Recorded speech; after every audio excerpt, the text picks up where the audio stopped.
साथियों, मैं अपने चैनल संस्कृत महाविद्या ऑनलाइन क्लासेस में सभी का हार्दिक स्वागत करती हूँ। जैसा कि छात्रों आप सभी जानते हैं, हमारा प्रकरण जो चल रहा है वो चल रहा है समास प्रकरण। संस्कृत के अंतर्गत मैंने समास के 5 प्रकार बताए गए थे। 5 प्रकारों में से 4 प्रकारों के रूप में हम विशेष चर्चा कर चुके हैं, जिसमें नंबर 1 पर केवल समास, नंबर 2 पर अव्ययभाव समास, नंबर 3 पर तत्पुरुष समास और नंबर 4 पर बहुव्रीहि समास। अब नंबर 5 पर हमारा आता है द्वंद्व समास। द्वंद्व समास तो सभी छात्रों ने पढ़ा होगा कि द्वंद्व समास किसे कहते हैं, लेकिन जो द्वंद्व समास का सूत्र हमारा वो होता है, वो क्या होता है? चा अर्थे द्वंद्वा। क्या सूत्र होता है? चा अर्थे द्वंद्वा। इसका जो अर्थ होता है कि चा के अर्थ में, यानी कि जो चय होता है के अर्थ में वर्तमान अनेक सुबंतों के साथ समास होता है, उसे हम क्या कहते हैं? द्वंद्व समास कहते हैं। यानी कि चय के अर्थ में अनेक सुबंतों के साथ, सुबंत जो मैं आपको लिखकर बताती हूँ, जिसे मैं सु ओ जस अम ओट सस टाप भ्याम बिस, वो 8 विभक्ति के सुबंत जो हर समास में मैं आपको लिखकर दिखाती हूँ, उन्हें हम सुबंत कहते हैं। तो छात्रों, द्वंद्व समास का अर्थ क्या होता है कि चय के अर्थ में वर्तमान अनेक सुबंतों का समास होता है, तो उसे हम द्वंद्व समास कहते हैं।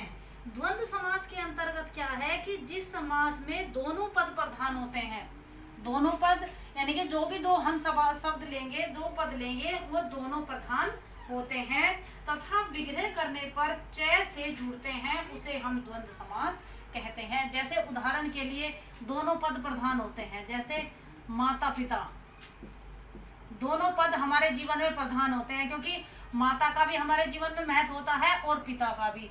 जब हम इनका समास करते हैं तो क्या लिखेंगे? माताश्च पिताश्च। माता का यानी कि हम माता को प्रथम स्थान दें या पिता को, यानी कि दोनों में द्वंद्व चल रहा है, लेकिन हम किसको प्रथम स्थान देते हैं? माता को, क्योंकि माता को ही प्रथम स्थान दिया गया है। तो द्वंद्व समास के अंतर्गत क्या है कि द्वंद्व रहता है, दोनों ही पद प्रधान होते हैं और दोनों में द्वंद्व रहता है कि हमें किस पद को प्रथम स्थान देना है। उदाहरण के लिए माताश्च पिताश्च, यानी कि माता और पिता। जब हम इसे लिखेंगे तो क्या लिखेंगे? माता और पिता, इस तरह लिखेंगे तो हमारा ये क्या हो जाएगा? ये हमारा हो जाएगा द्वंद्व समास।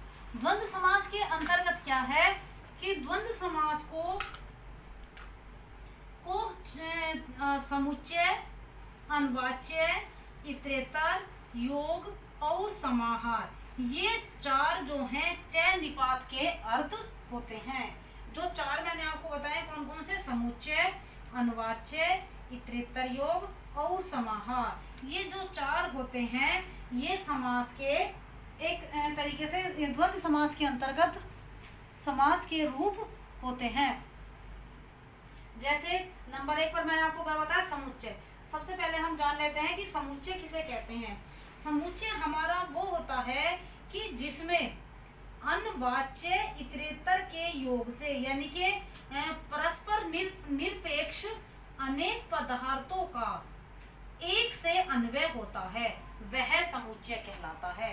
परस्पर निरपेक्ष अनेक पदार्थों का एक में अन्वय होता है, उसे हम समुच्चय कहते हैं। जैसे ईश्वर और गुरु, उदाहरण के लिए समुच्चय में हम क्या लेते हैं? समुच्चय के अंतर्गत क्या है? समुच्चय हम कहते किसे हैं? जो समुच्चय हमारा होता है, हम कहते किसे हैं कि जिसमें क्या होता है? परस्पर निरपेक्ष अनेक अर्थों का एक से अन्वय होता है। अनेक अर्थों का किसका होता है? अनेक अर्थों का एक से अन्वय होता है, एक से अन्वय होता है, उसको हम क्या कहते हैं? उसको हम समुच्चय कहते हैं। जैसे उदाहरण के लिए हम ले लेते हैं ईश्वर और गुरु की सेवा करो। उदाहरण के लिए हमारा क्या होगा? ईश्वर और गुरु।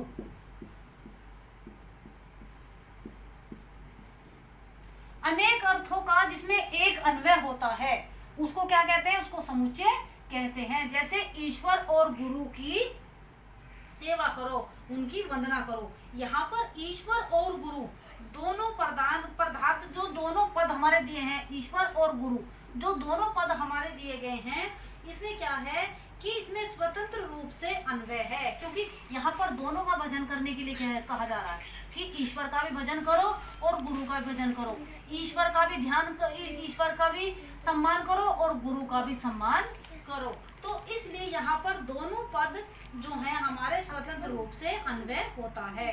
तो इसमें जब हम इसका विग्रह करते हैं तो क्या हो जाएगा, ईश्वर भजस्व गुरु भजस्व, यानी कि ईश्वरम भजश्च गुरुम भजस्व च।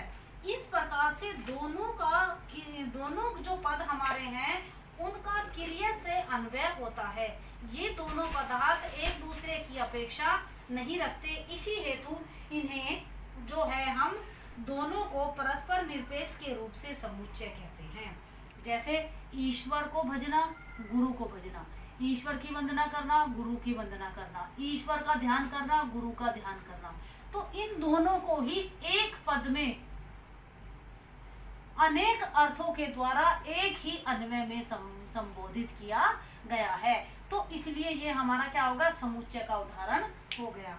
तो मैंने दूसरा आपको क्या बताया था, पहला हो गया हमारा समुच्चय और दूसरा हमारा क्या आता है, दूसरा है हमारा अनुवाच्य।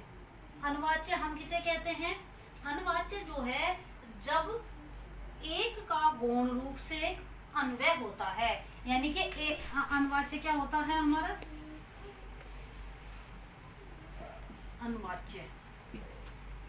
अनुवाच्य में क्या होता है कि एक का गौण रूप से क्या होता है, अन्वय होता है।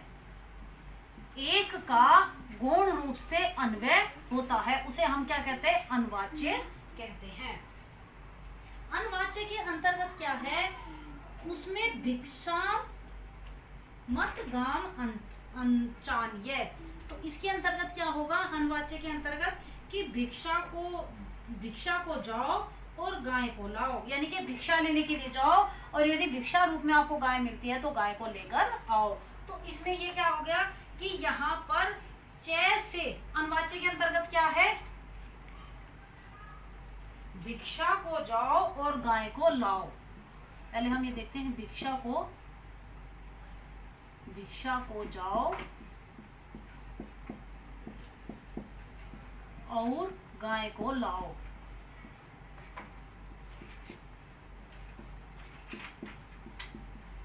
गाय को लाओ। अब हमारा ये हो गया, भिक्षा को जाना है और गाय को लाना है। तो इसके अंतर्गत क्या है कि यहाँ पर जो है च से दो कार्य जुड़े हैं।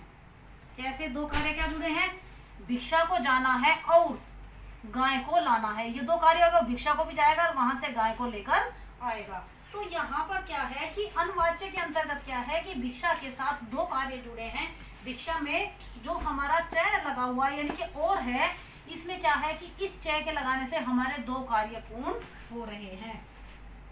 जैसे भिक्षा को जाना और गाय को लेकर आना, इसमें भिक्षा के लिए जाना यानी कि भिक्षाटन अर्थात कार्य प्रधान होगा, क्योंकि भिक्षा मांगना जो है अनुवाच्य के अंतर्गत बताएगा कार्य प्रधान हो गया। और इसमें क्या है कि भिक्षाटन करते हुए गाय मिल जाए तो उसे भी लेते आना, यानी कि यदि जब हम भिक्षा मांगने जा रहे हैं तो भिक्षा के रूप में हमें गाय मिल जाती है तो हमें उसे भी लेकर आना है। तो इस तात्पर्य से गाय लाना अनुस्कंगिक या गौण कार्य होता है। यानी कि हम तो सिर्फ केवल क्या इसमें क्या बता अनुवाच्य में कि भिक्षा मांगने जाना था, तो ये हमारा क्या होगा, ये तो हमारा कार्य है कि हम भिक्षा लेने जा रहे हैं। तो गाय को लाना हमारा क्या होगा, गौण कार्य। लेकिन जब हम रास्ते से जा रहे थे तो हमें भिक्षा भी मिल गई और साथ में हम गाय को भी लेते आ गए। तो इसके अंतर्गत क्या है कि गाय को लाना जो है हमारा गौण कार्य हो गया। तो यहाँ पर अनुवाच्य अर्थ प्रकट करता है कि भिक्षा को लेकर आए और साथ में हम गाय को भी ले आए। जब हम इसका संस्कृत में वो करेंगे, विग्रह करेंगे, तो क्या हो जाएगा, भिक्षा मठम गाम चान्य। क्या हो जाएगा जब हम इसका संस्कृत में करेंगे तो क्या हो जाएगा, भिक्षा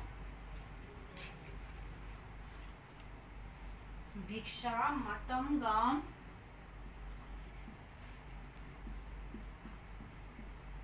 भिक्षा मटम गाम चान्य।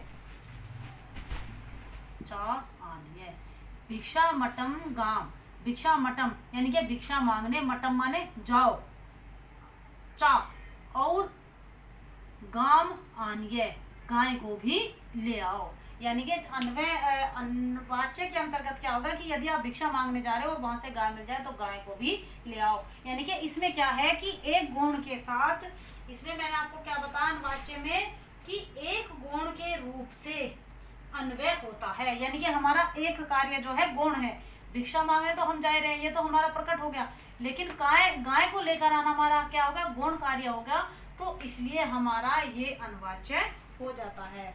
नंबर 3 पर मैंने आपको क्या बताया है, नंबर 3 पर है अन्योरिति। ये हमारा 2 पर क्या था, अन्वयति, और अब नंबर 3 पर क्या आता है हमारा अन्योरिति। नंबर 3 पर हम क्या लिखेंगे, अन्योरिति।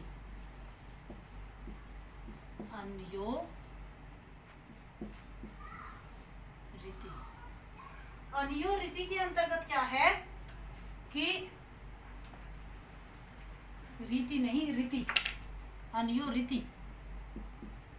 अन्योरिति तो अन्योरिति क्या है कि अन्योरिति के अंतर्गत क्या बताया गया है कि इन दोनों में सामर्थ्य न होने के कारण समास नहीं होता। अन्योरिति के अंतर्गत क्या है कि दोनों में सामर्थ्य होने के कारण समास नहीं होता।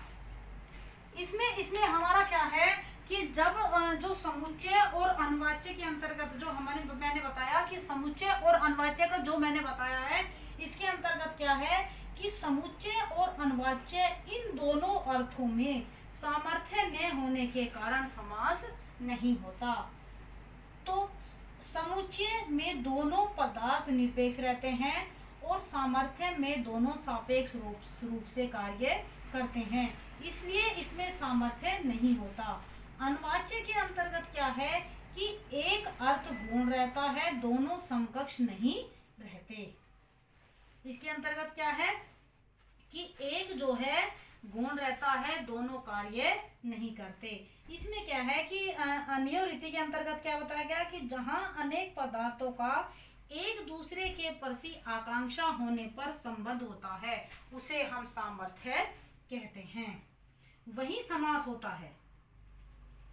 तो इसके अंतर्गत क्या है कि यदि हम इसको देखें अन्योरिति को, तो इसमें क्या है कि यदि हम इसका उदाहरण लेते हैं तो इसके अंतर्गत आता है हमारा धक खादिरो, यानी कि धव और खादिर। इसका उदाहरण जब हम लेते हैं तो क्या आता है हमारे उदाहरण में, धव और खादिर। क्या आता है, धव और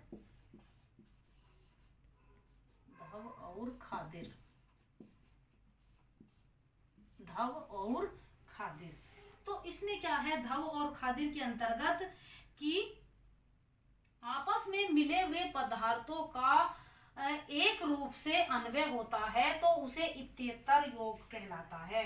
जैसे धव खादिर, धव खादिर के अंतर्गत क्या है, धव और खादिर एक साथ मिलकर काटना यानी कि छेदन करना क्रिया में अन्वय होता है। धव और खादिर एक दोनों को एक साथ मिलकर कार्य करना यानी कि काटना, तो ये दोनों क्रिया हो गई, किंतु दोनों का अपना अलग अलग व्यक्तित्व रहता है। यही जो है हमारे, जैसे हम इसका जब विग्रह करेंगे तो क्या हो जाएगा, धव खादिरऊ, क्या हो जाएगा, धव खादिरऊ, धव खादिरऊ छिंदी, धव खादिरऊ क्या हो जाएगा, छिंदी, धव खादिरऊ छिंदी का, छिंदी के में क्या हो जाएगा, धव और खादिर को काटो। तो इसमें क्या है, अन्योरिति के अंतर्गत क्या है कि अन्योरिति में जो दोनों पद होते हैं हमारे समुच्चय और अन्ववाच्य में सामर्थ्य न होने के कारण समास नहीं होता। अब नंबर 4 मैंने क्या बताया था आपको, नंबर 4 में हमारा आता है समाहार। समाहार में क्या है? समाहार हम किसे कहते हैं? समाहार मैंने आपको पहले भी बताया था कि समाहार क्या है।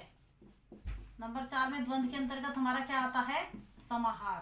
समाहार मैं पहले बता चुकी हूँ। समाहार का जो अर्थ होता है उसे हम क्या कहते हैं? समाहार का अर्थ क्या होता है? समूह, इकट्ठा। तो इस समाहार का जो अर्थ है उसे हम समूह कहते हैं। जैसे संज्ञा परिभाषा, संज्ञा और परिभाषा का समूह। जैसे हम उदाहरण के लिए ले लेते हैं संज्ञा और परिभाषा का समूह।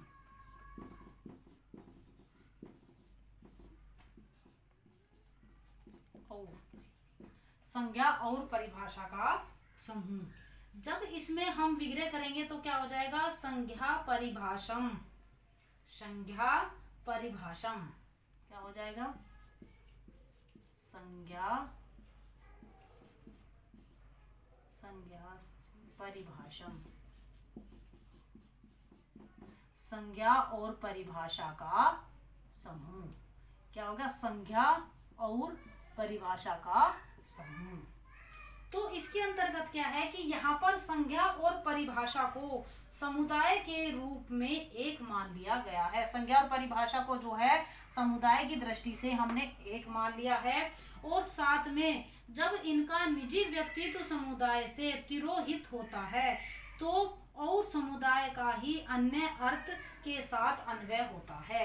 यानी कि संज्ञा और परिभाषा को हमने क्या मान लिया? समूह मान लिया, क्योंकि समूह के जो रूप है उसी को हम समाहार कहते हैं। और समूह शब्दों का रूप ही संज्ञा किसे कहते हैं? संज्ञा किसे कहते हैं? किसी व्यक्ति, वस्तु, स्थान के नाम को हम संज्ञा कहते हैं। व्यक्ति हम ये नहीं कहते एक व्यक्ति, उसमें महिला भी हो सकती है, पुरुष भी हो सकता है। व्यक्ति। दूसरा क्या है? वस्तु। वस्तु में हमारी सारी वस्तुएं आती हैं जो हम अपनी प्रयोग में लेते हैं। तीसरा क्या है? व्यक्ति, वस्तु और स्थान। स्थान में हमारा जहां पर भी हम रहते हैं, कहीं पर भी हम जाते हैं, जितने स्थान के अंतर्गत आते हैं तो उन सबको क्या कहते हैं? हम क्या कहते हैं? उन सबको हम क्या कहते हैं? संज्ञा कहते हैं।